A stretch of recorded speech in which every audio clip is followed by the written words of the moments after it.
Hey, what's up guys? Lingo here. And for those of you who doesn't know yet, I am a Fiverr coach. I coach people on Fiverr on how to play Call of Duty. Specifically, most of the time is how to improve in Warzone, how to get higher KDs, how to get more win rates. So here's another session with one of my clients. Today's videos, I'm not gonna edit any parts because most of it I'm really just want to use to get some message out. There's a lot of stuff I really want to talk about in this video.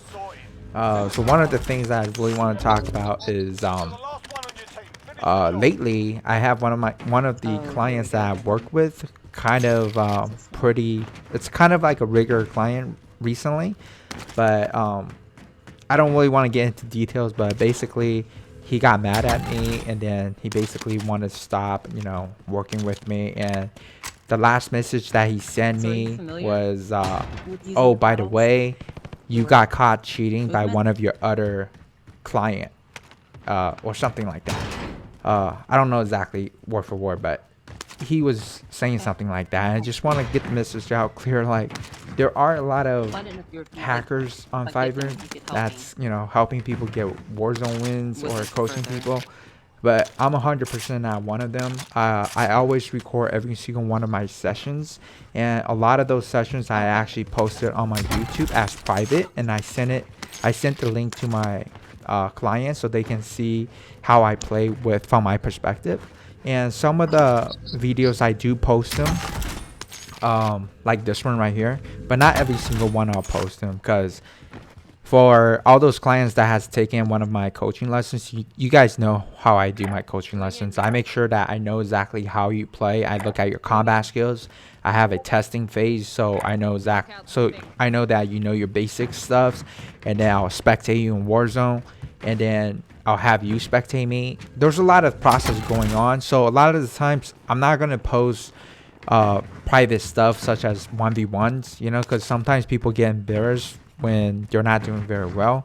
So I don't post any of those 1v1 stuff, and I don't post a lot of me spectating my clients, because sometimes people get embarrassed, just so I don't post any of that. I'm not here to try to embarrass anyone. And sometimes people just don't like, they get nervous having people watch them play, so I don't post that as public. But anyways, I just want to get it clear that it's like a lot of the times it's my awareness is so well that sometimes people might think it's hacking. For instance, this kill right here. Let's look at how I killed this guy. If somebody is not watching my screen like right now, they might think I'm a wall hacker. Look at this kill. It almost looked like I was seeing him through the wall, but I'm not. If you guys pay closer attention, I actually utilize the UAV, so I know his exact location. And this video is mostly for Korea4g. I promise her I'll upload this so she can see it from my perspective. So I guess I kind of want to apologize to her right now. I'm pretty sure she's watching. I'm doing a little ranting in this video, but I just really want to get the message out that I am 100% legit. I don't hack. I record every single one of my sessions. So I don't know. That last client says I got caught cheating by another one of my client. I kind of wonder who it is. Like, if you think I'm hacking or whatever, then you or my previous client, you can message me. I probably have the session recorded with me coaching you, so I can probably just show you how I play. But if I didn't upload it on my YouTube, we probably didn't do that well. So I mean, just watching these videos that I post on YouTube is enough proof. Just one more thing. I actually don't play Warzone for fun lately anymore, ever since I started coaching on Fiverr. It's just because I like to have some time with my family too. So all the times that I'm actually playing Call of Duty, I'm always in a session, so I'm not really playing for fun. And yeah, I stopped going for high kill games. The highest kill I ever got is like 30 kill bomb, and that was it. And lately, honestly, like the past, I don't know, it's like 2 or 3 months, I honestly probably only got like 20 bumps in like 5 or 6 games, because most of my games I'm using as coaching, like this one right here. And My strategy has changed now. I don't go for high kill games. Right now my strategy is to teach people how to get higher KDs, but at the same time getting high win rates. So it's kind of both. So if you notice my videos lately, I've been teaching people to play aggressive early game. So most of my kills are early game, and then mid game I started rotating to the center of the circle and really position myself for the best position. And then late game I play very passive and, you know, defensive. So playing like that, the most kill I usually get is, you know, around like 15 kills ish. It's just slightly below 20, but you know, that's how I play. But anyways, just want to get that out there. You know, I do have Fiverr gigs where I help people get wins, and even in those things I don't ever promise people that I can get them a guarantee win on the first try. The thing is, my win rate if I play solo is probably maybe 40%, and if I have to carry someone, there's no way my win rate is going to be 40%, not even close. It's probably going to be like around 20%, maybe 15%. So we're looking at maybe like 5 to 6 games to get a win. So, you know, that takes at least like 1 to 2 hours, you know. Sometimes even longer. Just depends on who I'm carrying. You know, if their KD is way below average, then it's probably going to take around an hour and a half to 2 hours to actually get it done. But anyways, just want to get that message out there. You know, I have all these sessions recorded. You can see how I'm looking at. Not hacking, no wall hack, no aim hack, nothing. And one thing that you can tell if a guy is good or not is based on their character movement and the where they're moving their screen.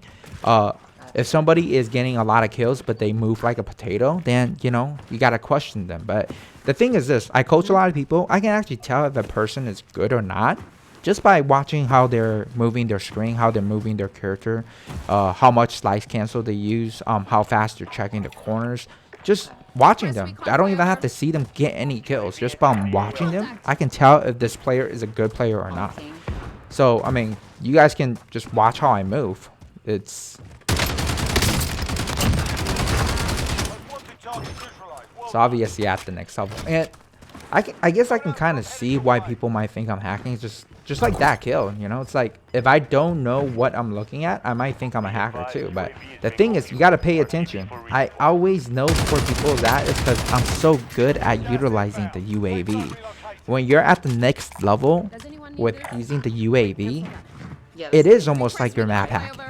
Sometimes I'll even consider it even better than map hack because I can actually predict where people is going to be at in like the next 10-15 seconds. So in a way, it's actually better than a map hack when you're at the next level like that. Hopefully that makes sense. Anyways, just really focus on this. Again, 2 guys. It's like almost I'm seeing them through the wall. I just came out and I pre-aimed them exactly where they're at. But again, I'm able to do that because of the UAV. And as you can see, my aim is terrible. I mean, it's not good. So you know I don't have aim that's good. I'm missing a lot of bullets. You know, it took me 2 rounds of bullets to kill that guy. I had to break his armor first, reload, and then kill him. So yeah, it's like my aim isn't the best in the world, but it's good enough. I'll say this. I'll say my aim is probably around a solid 3.0 KD player. But my movement, positioning, the way I rotate, my strategy is probably way above like 6.0 KD. I'll say my true KD is a solid 6.5 to a 7. But my overall KD on my main account is just a 2.7-ish. And the reason for that is because I only started playing Call of Duty like at the end of March. And I was stuck at 0.7 KD for like a whole 2 months. And also when I started coaching on Fiverr, I actually used my main account to kill myself to spectate people. I actually still, to this day, still use my main account to kill myself. The only time I actually switch to my alt account, which is the LGG account right here, like where you're saying, is if my client has Discord. But sometimes my clients, they refuse to use Discord. They just want to use in-game chat. And if that's the case, I'll actually stay on my main account instead of having that downtown where I have to switch my accounts. and I can't talk to them. So I'll just, you know, save that hassle and actually still kill myself using my main account. And the thing is, like, when your KD on average is like 6.5 and you have to kill yourself once, that's like you have to kill 6.5 guys to make it up. And in order for someone to spectate another person, you have to kill yourself twice. You have to kill yourself once and then kill yourself one more time in Gulag. So every time I spectate someone on my main account, I essentially have to get 13 kills just to balance that out. And, you know, a lot of the times in one coaching session, I have to kill myself more than, you know, I have to spectate them more than once. I might have to spectate them for like 4 or 5 games. It just depends. Because sometimes, like, when I die, they also die too. So then that means we got to play another game and I got to kill myself. So, you know, just that's a lot of kills. Like, sometimes I have to get 70 kills to balance out how many times I kill myself in one coaching session for the amount of times that I have to kill myself. But anyways, I don't try to boost like my KD and all that stuff. It's just I know what my true KD is. And the reason why I know my true KD is around 6.5 or 7 is because before I started coaching on Fiverr, I was getting weekly KDs. For those of you that don't know, you can actually Google your Warzone tracking and it'll go to the Call of Duty tracking website, and you can type in your name and it will show you what your overall KD is, what your weekly KD is, and your weekly KD is actually your true KD. But obviously it's only a true KD if in that week you have a lot of data. Now I was getting, like, over the course of a couple weeks, and I was getting thousands of data as my KD weekly. You know, I'm not talking about a couple hundreds. In 1 week, I was getting thousands of kills. That's how much I play, and that's how much kills I got in a week.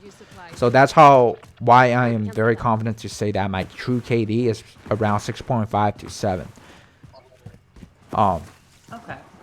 So that's you know, that's my true KD. And again, you can tell if a person is good or not just from the way they're moving and stuff, the way they're checking their angles, the way they're slide canceling. Mark out moving. Anyway, so right here, Okay. I'm not too sure what I'm coaching her right now, but let's focus on this game. So again, early game is the only time I play aggressive. Right now, this is mid game. Mid game, I like to start positioning myself towards the center of the circle. So this is what we're doing. We're kind of doing it a little slow because I'm also coaching her on some stuff. I should find a way to actually record my voice. The thing is, my computer only records what is coming out of my computer. So when I talk into my computer, my voice obviously doesn't come out. The way I have to do it in order for my computer to actually record my own voice is I gotta use the I have to hear myself in the computer, but it gets really annoying because I'm talking and then I hear myself and it gets really annoying. I don't know if there's a way where I don't have to hear myself in game, but it also records my voice. That would be awesome. But this is the reason why all my sessions you're not hearing my voice, is because I have that thing off. Because hearing my voice while I'm talking just feels so weird. I need radar. Send recon. Too much distraction. Oh, Body armor. thank you. Okay, and one more thing that I want to talk more about. It's like earlier I talked about awareness, right? How like my awareness is so good. It's almost like if someone is not watching my screen, they might actually think I'm hacking. If you take in my coaching session, I actually break this game down into like a pyramid, and I actually break it down to different levels and different categories. And the bottom 2 level of the pyramid is actually awareness. One is awareness and one is advanced awareness. So really I emphasize a lot on awareness. So that's like one of the first things that I teach my client. That's how to improve their awareness. And it's really important to have a solid awareness first before trying to get better at, like, you know, your aim and all that stuff. If you don't have awareness, like super solid and refined, you know, that's gonna bottleneck you to go to the next level. If that makes sense.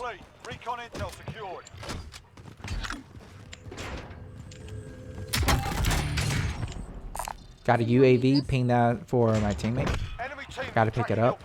So again, Early game always super aggressive so you can get everything you need. Never try to barely survive to the last circle, because then you're just setting yourself up for failure. She has a self-res, I have a self-res, gas max, armor satchel for both, UAV for both. Usually near the end though, I like to switch the UAV to a precision airstrike or a cluster. But around mid game, like right here, it's still okay. It's still okay to have UAV. It's just that eventually I'm pretty sure I'm gonna switch it. And the reason why you don't want UAV at the last circle is most of the time people have loadouts already and they have ghosts. And the other thing is also popping the UAV and knowing exactly where they're at is probably not necessary for the last circle, because if you have good game sense, awareness, and you're always checking and being aware of what's going on, you should already know where the teams are at, you know, by the time you're at the final circle. So it's not too important to actually pop the UAV, even if they don't have ghosts. That's what we do. We usually, like, whoever's first What's more important is money having a buy cluster station or and precision, because a lot of times people will be behind a rock, you know. At the last circle, a lot of the times there might not be a building, so people will actually be behind a rock or behind like a tree. Yeah, And that's and the it best keeps you time more to use a open to cluster pay or attention precision to what's airstrike, going on. because then, you know, you're gonna force them out and it's just gonna be easy kill. I'm moving. Yeah, again, this is a coaching session. That's why I'm not playing the most ultimate.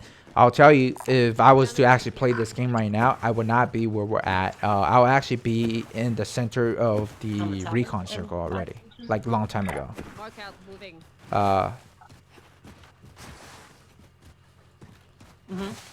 And the reason why for that is because you want to rotate early. It's actually a lot more safe to rotate early than to rotate with the gas when you're so far away, because a lot of the teams, they like to play pretty slow too, like outside. They're scared to run out.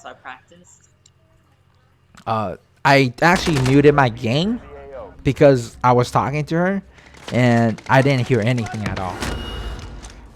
But anyways, once I got up, notice how I don't re-peek at the same spot. I try to angle up a little bit.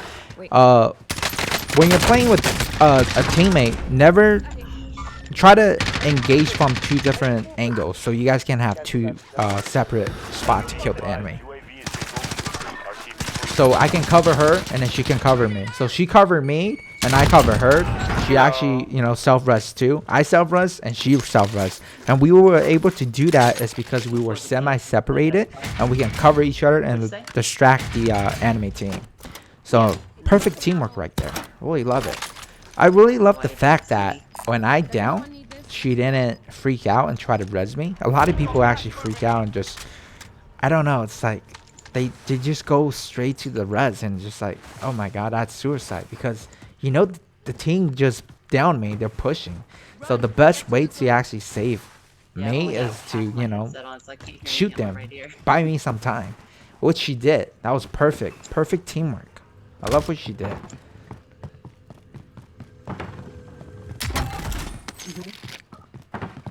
Let's go ahead and check it out. Hopefully I start rotating, man. I don't think I'm playing the edge from this far for this long. Seems like I'm still wanting to play the edge.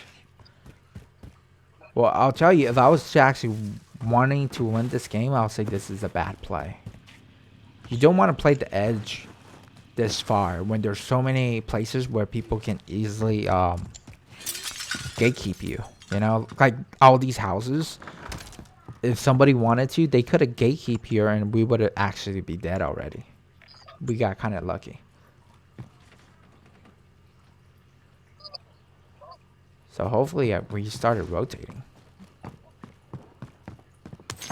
Well, anyways, like I said, I coach people on Fiverr, and if you're interested in getting some coaching done, I'll have the stuff in the link in the description. Oh, and one more thing, guys. Oh, dude, the last video I asked for, what was it? I believe I asked for 25 likes or something, and I think we actually broke 35 likes already at the recording of this video. So thank you guys so much, man. I really appreciate that. So I don't know, maybe we can aim for let's say 30 likes for this video. Just slowly going up. I really appreciate that. And if you haven't subscribed yet, consider subscribing. And you can comment down below. Like, let me know what kind of strat you want me to cover. Do you want to know more about recons? I think I stopped doing like recon strats because I didn't get any requests on that. I did got a few requests about end zone positioning and how to rotate. So I'll have a couple of videos about that pretty soon. Airport? Or no, not airport. I didn't upload that much video last week, so honestly I'll try to make it up for that, and I'll post like maybe at least 4 or 5 videos this week. So I should have the other 3 videos like back to back between after I release this video. I love this play now. I like early rotation. So like right now, me rotating to where I marked, that's perfect. I'm glad I did that. I've been playing the edge for way too long. I never played the edge from that far of a circle. You know, edge is really around the 4th or 5th circle. Okay. You know. We're inside. Scan for movement. So this is where we can probably play the edge. If we can hold down orange where I marked, we can play the edge from here where I'm marking that orange. But even so, like, we can actually go to the center on the next one. It just depends, really. Like I said, it depends based on if there's easy places where people can gatekeep you. If there's gatekeeping buildings, then you don't want to play the edge. Alright. Couldn't spot any of them. They're up top, I think.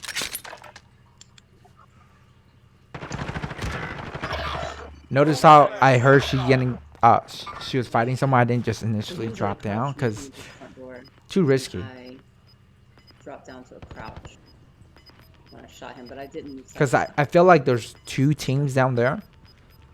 So I kind of just stayed up here, hoping that they would come up and get an easy kill. Honestly, if I was smart, I would start rotating now, like immediately. Hopefully, I don't wait any longer. Sometimes you do have to wait, but this is not a time you have to wait because there's actually a lot of places I can easily get away, even if someone decided to shoot me. Yeah, perfect. Started rotating early. And then the thing is, when you're wide open like this, you got to check your corners, but you can never slow down your movement. You need to maintain the move. Like right now, I got shot. I can easily get away. Never slow down your movement though. Like a lot of times people like to check their left and right, but when they check left and right, they actually stop sprinting. They stop doing tactical sprint. And if you have to check left and right like that, then you might as well not check left and right. Just keep sprinting straight. But honestly, you should learn how to sprint, you know, while checking left and right without slowing down your tactical sprint in a slide cancel. Okay, right here, I didn't even check the building to my right. The reason why is because that building is actually blocked off from where I am. If there is a team inside that building, they cannot see me. You see that building? That's blocked off. I just want to mention that because I remember Korea4g was mentioning the fact that I got kind of lucky because I didn't check that building. And I was telling her I did check that building, just outside the building. I didn't have to check any more of that building because if there was somebody inside that building, they're not peeking me.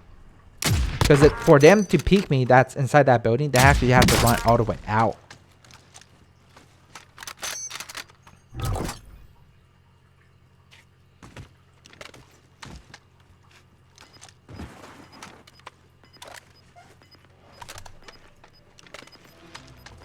Right here, that team is definitely in this necessary kill because they're probably occupied by another direction to the right. So I kind of have to kill these guys now because if you look at the map, where else are they going to rotate next? It's probably to me, or they stay where they're at. But eventually, they are definitely going to be a threat because I most likely will have to rotate to their location in the next circle. So again, late game, I usually don't kill anybody or shoot anybody if I don't have to. But that team, because of their positioning, I kind of have to shoot them. Right here's the part where I play passive and defensive, because anybody that's not trying to challenge my position right now, I'm okay with just leaving them alone like now. But the last two teammates fighting is very good spot to just, you know, I don't shoot yet until I know the last team died. When it became me versus one more team, that's when I started shooting, and now it became one-on-one. And now I just, you know, start rotating ahead, because I know that guy is going to be playing scare, and he's going to get stuck there, and he's going to wait until the gas pushes at the last second. This time I check back. Ooh, spotted him at the last second, right when I turned my screen. Alright guys, thank you guys so much for watching, and really grateful for all the supports. You know, let's try and get this video to 30 likes, and if you haven't yet, please do consider subscribing. I'm really trying hard to, you know, provide good content to you guys. Let me know what kind of stuff you guys like to see. Do you guys want to see more recons? I know I got a lot of requests on end game positionings and how to rotate and stuff, so I have those videos coming out. You should be seeing it very soon. And like I said, last week I didn't upload that much, so this week I'm really gonna upload at least let's say 4 to 5 videos this week, make it up for last week. Thanks again a lot, guys. Really appreciate all these supports, and you know, I'm having a lot of fun making these videos. I'll see you guys next time. Really appreciate it, guys. Later.